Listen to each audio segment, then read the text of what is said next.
Olá, boa noite, amada igreja, graça e paz do Senhor Jesus. É uma alegria para mim estar aqui depois de tanto tempo compartilhando a palavra com os irmãos. Não vejo a hora de poder encontrá-los a cada um e dar um gostoso abraço.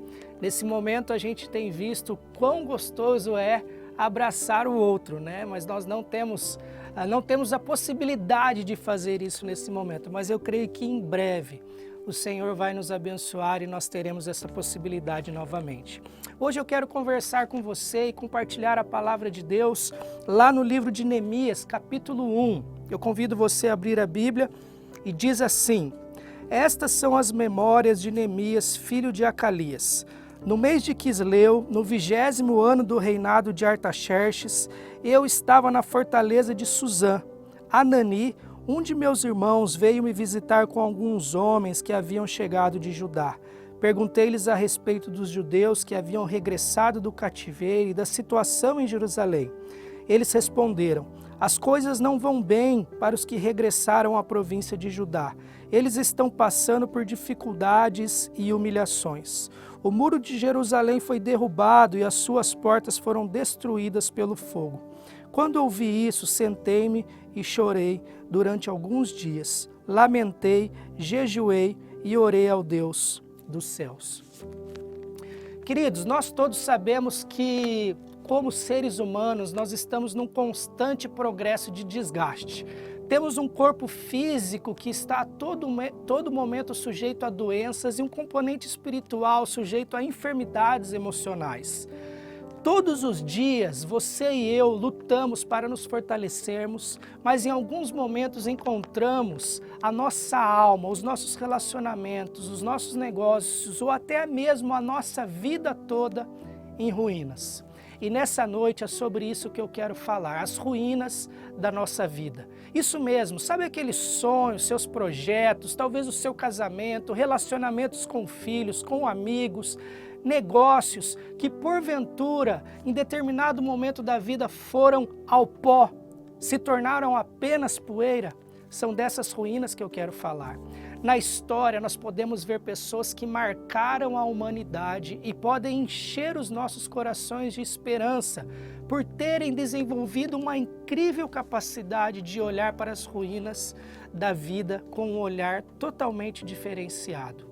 Uma dessas maravilhosas histórias trata-se de Kim Phuc. Em 1972, durante a Guerra do Vietnã, ela foi imortalizada ainda nas telas em preto e branco por um fotógrafo, aonde ela estava fugindo nua, juntamente com outras crianças. Ela ainda era criança, logo após um ataque que os Estados Unidos fez contra aquele povo, utilizando o napalm, um conjunto de líquidos inflamáveis à base de gasolina gelificada, com efeito devastador.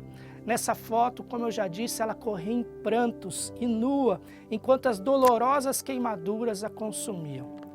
Kim é uma pessoa que teria tudo para afogar suas mágoas em suas ruínas. Afinal de contas, ela era apenas uma criança quando tudo isso havia acontecido. Esse mal a sucedeu juntamente com tantas outras, e ela mal sabia o que estava acontecendo.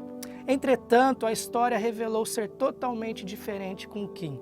Hoje, já uma senhora, ela afirma que após anos de sofrimento e dor, ela conseguiu alcançar liberdade e felicidade, perdoando a todos aqueles que a fizeram passar por ruínas. Ela fez ainda mais. Hoje, ela fundou uma organização que presta socorro e ajuda crianças que têm sofrido danos físicos e emocionais nessas guerras atuais. Que maravilhosa história de restauração e de reconstrução. Alguém que foi destruído, que foi machucado por tantas pessoas, por um sistema, por uma guerra, hoje tem brotado amor e tem plantado amor na vida de muitas outras crianças. A vida dela estava em ruínas, mas ela recomeçou, ela reconstruiu. E a história do profeta Neemias não é diferente da história de Kim. Ele já era a terceira geração de israelitas que tinham nascido fora de Jerusalém, no cativeiro da Babilônia. Ele tinha tudo para não se importar com seus antepassados, com a história de cada um deles. Afinal de contas, ele não tinha vivido em Jerusalém. Ele não fez parte dessa guerra, ele não fez parte dessa dominação. E naquele momento, essa luta não era dele. Mas a história não foi bem assim. Mesmo naquele momento, tendo privilégios por ser copeiro do rei, ao ouvir que a cidade de Jerusalém estava em ruínas, a Bíblia afirma que ele sentou e chorou. Nessa noite eu quero compartilhar com você 4 preciosos princípios da palavra de Deus para você começar uma reconstrução na sua vida. Tudo aquilo que está em ruínas poderá vir a pico, poderá vir aos céus novamente, se você guardar essas palavras no seu coração. O primeiro princípio é o princípio da realidade. Algumas pessoas conseguem viver um conto de fadas. Você conhece alguém assim? O casamento às vezes não vai bem, o relacionamento com o filho vai mal, as coisas no trabalho não vão bem, talvez vícios tenham tomado conta da vida, mas essas pessoas conseguem fingir que está tudo bem, conseguem sair de casa e manter o sorriso no rosto. Por isso, encarar a realidade é importante, pois como começar um tratamento de algo sem um diagnóstico preciso? Muitas vezes nós fugimos e fingimos que está tudo bem porque temos medo da verdade, temos medo de encará-la frente a frente e nós nos escondemos atrás de uma vida de fachada. Mas Neemias não, ele quis saber como andava Jerusalém e ele fez as perguntas certas para um de seus irmãos que voltava de lá. Você tem perguntado às pessoas que você ama como elas veem a sua vida? Você tem compartilhado com aqueles que caminham com você como elas veem a você? Para que o princípio da realidade seja ativado em nossas vidas, queridos, nossas vidas, precisamos fazer as perguntas certas a nós mesmos. Precisamos nos colocar à disposição de ouvir aqueles que nos cercam, para que possamos ter nossos olhos abertos e sermos livres de toda sensação de alienação. Portanto, corra atrás da verdade, doa a quem doer. Por mais que aquilo possa entrar no seu coração e te machucar, olhe ao redor e veja onde está a origem das suas ruínas. Todos nós sabemos que a origem das ruínas de Jerusalém era o pecado do povo de Israel. E posso afirmar a você que em muitas das vezes estamos em ruínas devido também ao nosso pecado, seja ele individual ou um pecado coletivo. Busque a verdade, encare a realidade como ela deve ser, enfrente as consequências dessa verdade e entenda que a mentira é inimiga da restauração. Se você continua vivendo uma vida de mentiras, uma vida de falsidade, jamais conseguirá reconstruir suas ruínas. Quando Neemias vê os fatos como eles são, ele dá um segundo passo. Esse será nosso segundo princípio. Trata-se do princípio da inquietação. Guarde essa frase: não restauramos nada que antes não nos incomode. Não restauramos nada que antes não nos incomode. A realidade dos fatos nem sempre traz alegria, meus irmãos. E por vezes o que ela deve nos proporcionar é inquietação e tristeza no coração. Uma verdade que não produz inquietação no coração não abre espaço para mudanças, meu querido. Essa semana nós tivemos a oportunidade de visitar uma das comunidades de nossa cidade, em um bairro, e nos deparamos com famílias que estão sem trabalhos há mais de 60 dias. Algumas delas não tinham mais comida, com crianças e adolescentes.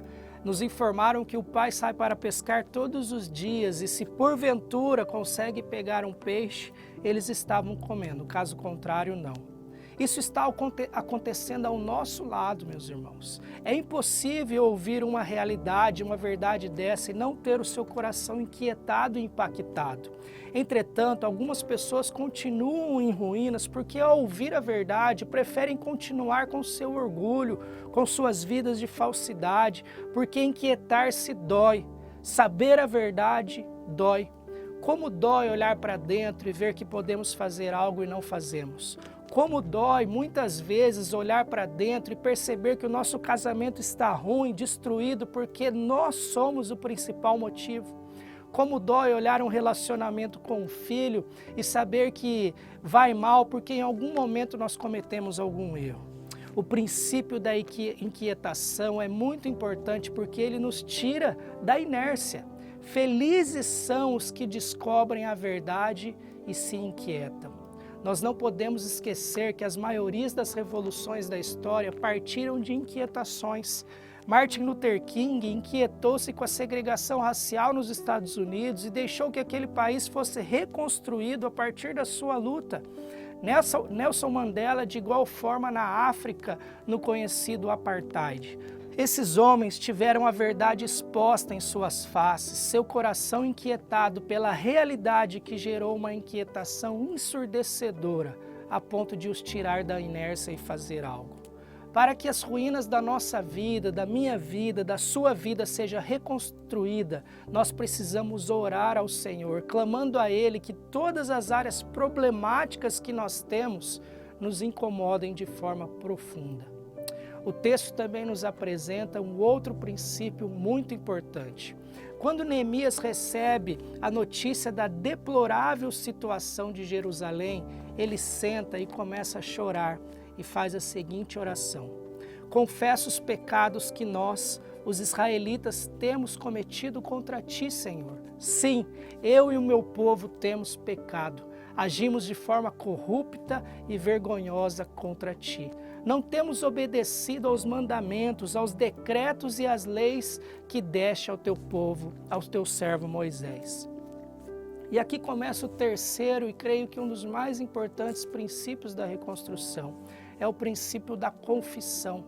Para que a restauração seja feita, nós precisamos admitir a nossa parcela de culpa. É justamente nesse ponto que o processo de restauração de fato começa. Porque quando reconhecemos nossos pecados, nossas mazelas diante de Deus, nós somos tratados e curados. Entretanto, em vários momentos, nós somos turrões, por vezes cegados pelo pecado, por alguma ideologia ou por qualquer outro tipo de pensamento, continuamos negando nossa necessidade de mudança e de fazermos algo. E fazemos assim como Adão e Eva fizeram, colocamos a culpa em alguém. Eva culpou a serpente pelo pecado, por ter comido o fruto, e Adão culpou a Deus por ter dado a mulher a ele. E eu lembro sempre nesse momento daquele personagem curioso que nós temos do desenho em quadrinhos, o Homer Simpson, onde ele diz a famosa frase: a culpa é minha e eu coloco em quem eu quiser. Num processo de restauração e de reconstrução, não há como colocar a culpa em outra pessoa. Precisamos sim confessar os nossos pecados, pois nós somos peritos em culpar os outros, quando na verdade o problema é nosso, o problema é seu, o problema é meu.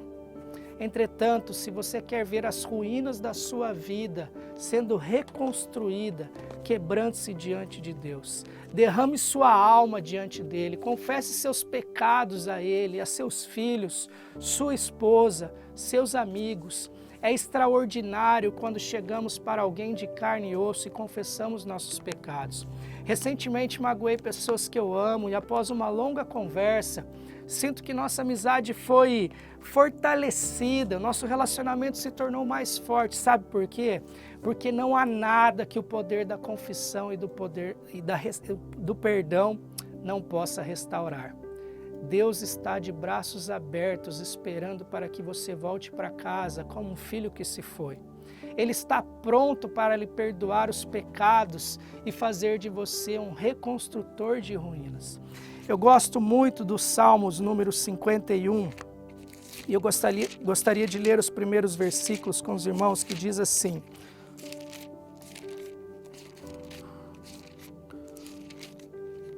tem misericórdia de mim, ó Deus, por causa do teu amor. Por causa da sua grande compaixão, apaga as manchas de minha rebeldia. Lava-me de toda a minha culpa e purifica-me do pecado, pois reconheço a minha rebeldia. O meu pecado me persegue em todo o tempo. Eu pequei contra ti, somente contra ti, fiz o que é mal aos teus olhos.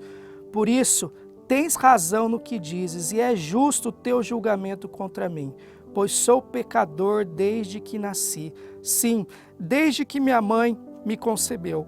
Tu, porém, desejas a verdade no íntimo e no coração me mostras a sabedoria. Purifica-me de impureza, de minha impureza e ficarei livre. Que bonito esse salmo de Davi, onde ele se ajoelha diante de Deus e clama ao Senhor, reconhecendo o seu pecado. Davi havia adulterado e também cometido um assassinato contra o chefe da guarda, dentre outros pecados que ele cometeu ali, pecados gravíssimos inclusive esses. Mas mesmo assim ele diz, tem misericórdia de mim, ó Deus, por teu amor, por tua grande compaixão, apaga as minhas transgressões. Lava-me de toda a minha culpa e purifica-me do meu pecado. A partir do momento que confessamos nossas realidades a Deus, o rio de águas vivas começa a fluir em nossas vidas. É quando Deus passa a movimentar-se no meio das ruínas da alma, da nossa casa, da nossa vida e começa a promover tais mudanças. Foi isso que Neemias fez. Ele orou ao Senhor pelo pecado dele e de todo o seu povo. Mesmo ele não estando presente quando Jerusalém foi conquistada, ele se dobrou e falou, Senhor, perdoa os pecados do povo de Israel. E quando nós fazemos isso, quando nós nos colocamos diante de Deus e confessamos os nossos pecados, nós desfrutamos desse princípio da confissão. E como que nós podemos desfrutar desse princípio? Nós sentimos a graça e a misericordiosa bênção de Deus tomando conta da nossa vida nesse momento. E último ponto que eu gostaria de trazer, e é um princípio muito importante também, trata-se do princípio da paciência. A Bíblia diz que Neemias, no capítulo 2, recebeu a notícia das ruínas de Jerusalém e orou ao Senhor no mês de Quisleu. No calendário judaico, isso é mais ou menos entre novembro e dezembro. Entretanto, apenas no mês de Nissan, que representa o mês de março ou abril, é que Neemias consegue dizer ao rei o que estava em seu coração. Foram 4 meses de oração e silêncio. 4 meses esperando uma resposta do Altíssimo. A verdade é que nós somos muito imediatistas. A tecnologia tem nos deixado cada vez mais ansiosos. Se por um lado levamos anos, meses ou dias colaborando para que nossa vida se torne em ruína, queremos, por outro lado, que seja tudo reconstruído logo após a nossa confissão, do dia para a noite. Igreja, Deus não trabalha desse modo. Ele é perito em usar o tempo para esse processo de cura e restauração. Guarde mais essa frase no seu coração. Não há restauração se não respeitarmos o princípio da paciência. Deus é o Senhor do tempo e não você ou eu. O Senhor poderia ter criado uma situação logo depois que Neemias orou? É claro que sim, afinal de contas ele é Deus. Entretanto, esse não era o seu propósito. Ainda assim, Neemias continuou orando a Deus, pedindo uma oportunidade para falar com o rei. Nós também precisamos continuar esperando em Deus. Se você já começou o seu processo de restauração de ruínas, de reconstrução, aguarde. Aquele seu filho que ainda não se achegou aos braços do Pai, seu esposo que não quer saber de Jesus ou sua esposa, aquela doença que está sem diagnóstico, aguarde, continue exercendo o princípio da paciência e Deus lhe trará a restauração. Precisamos saber que Deus nos ama e sabe o que está fazendo. Essa noite a palavra de Deus entrou na sua casa e talvez você nunca me viu na vida também. Talvez alguém colocou e lhe passou esse link e você viu em nossas mídias sociais. Eu quero dizer para você, há esperança para as suas ruínas. E eu desejo que nessa noite você possa de fato olhar para tudo aquilo que está destruído e crer que o Deus de Israel, o Pai do nosso Senhor Jesus Cristo, é poderoso para transformar as suas ruínas em sonhos novamente. Que Deus te abençoe.